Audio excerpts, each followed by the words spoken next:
नमस्कार दोस्तों, says outlook की इस वीडियो में मैं अमित कुमार आप सबका स्वागत करता हूं।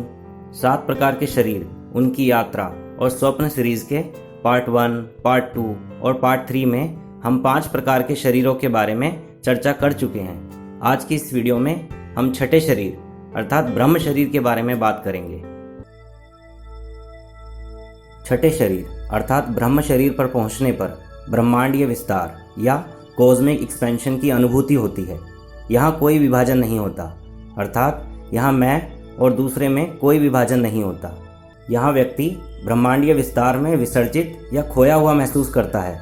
यहाँ बस परिधि है, कोई केंद्र नहीं है, या समझो सभी जगह केंद्र है। यहाँ कोई फूल नहीं होता, बस सुगंध होती है, क्योंकि फूल तो सीमित होता है परंतु सुगंध असीमित होती है। पहले शरीर से 5वें शरीर तक सभी शरीरों का आकार समान होता है, परंतु छठे शरीर का आकार ब्रह्मांडीय अर्थात कॉस्मिक होता है। छठे शरीर के लिए कोई विधि नहीं होती। 5वें शरीर में विधि समाप्त हो जाती है और छठे शरीर में अविधि भी खो जाती है, अर्थात यहाँ पर कुछ भी सहायक नहीं। 5वें शरीर के बाद सब कुछ आसान और अपने आप होने लगता है। छठे शरीर में व्यक्ति ब्रह्मांडीय विस्तार में विसर्जित हो जाता है या खो जाता है, इसलिए अब स्वप्न देखने वाला भी नहीं बचा, अब ब्रह्म है। किंतु स्वप्न देखने वाले के बिना भी स्वप्न हो सकते हैं, और ऐसे स्वप्न प्रमाणिक यथार्थ अर्थात प्रूवन रियलिटी की तरह प्रतीत होते हैं। वहाँ ना तो मन होता है और ना ही कोई सोच विचार करने वाला। सृजन की पुराण कथाएं आदि आती हैं और तिरती हैं, परंतु व्यक्ति वहाँ नहीं होता, चीज़ें बस तिर रही होती हैं। वहाँ ना तो कोई स्वप्न देखने वाला होता है और ना ही कोई निर्णय करने वाला। जो कुछ भी है बस जान लिया जाता है और वह ज्ञान बन जाता है। परंतु वह मन जो विलीन हो गया है वह अब भी है, लेकिन निजी मन की भांति नहीं, बल्कि ब्रह्मांडीय समग्रता की भांति। अब व्यक्ति वहाँ नहीं है, बस ब्रह्म है।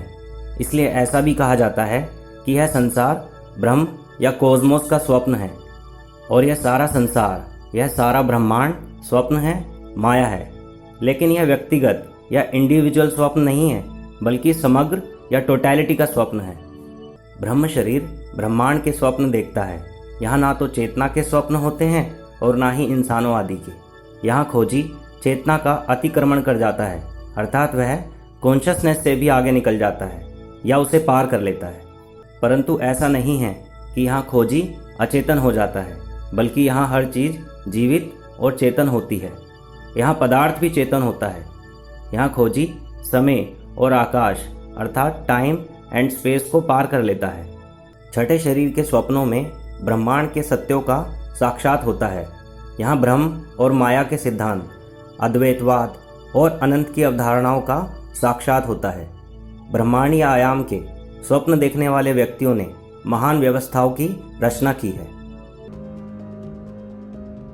छठे शरीर से 7वें शरीर अर्थात ब्रह्म शरीर से निर्वाण शरीर तक जाने के बारे में बात नहीं की जा सकती। छठे शरीर से 7वें शरीर तक जा तो सकते हैं, लेकिन इसके बारे में बात नहीं की जा सकती, क्योंकि यह बस एक छलांग है और अकारण है।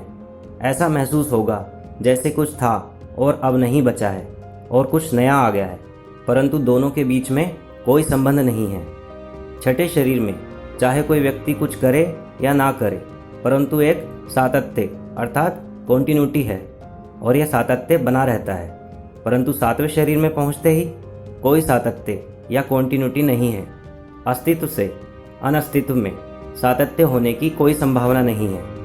यह बस एक असातत्य या डिसकंटिन्यूटी है, या एक छलांग है और अकारण है। छठे शरीर अर्थात ब्रह्म शरीर में व्यक्ति की निजता और सीमाबद्धता की अनुभूतियों और असीम ब्रह्म के बीच तनाव होता है। या समझो मैं और एक सीमा रही चेतना, जिसका ना कोई आरंभ है और ना कोई अंत, के बीच तनाव होता है। या निजता और सागर जैसी चेतना के बीच तनाव होता है। जीसस कहते हैं, जो अपने को खोता है वह अपने को पा लेगा। जैसे ही बूंद खो जाती है, सागर उपलब्ध हो जाता है। वास्तव में यहाँ बूंद ने स्वयं को खोया नहीं है, बल्कि अब वह सागर हो गई है। 7वें शरीर अर्थात निर्वाण शरीर के बारे में हम अगली वीडियो अर्थात पार्ट 5 में बात करेंगे। इस वीडियो को देखने के लिए धन्यवाद।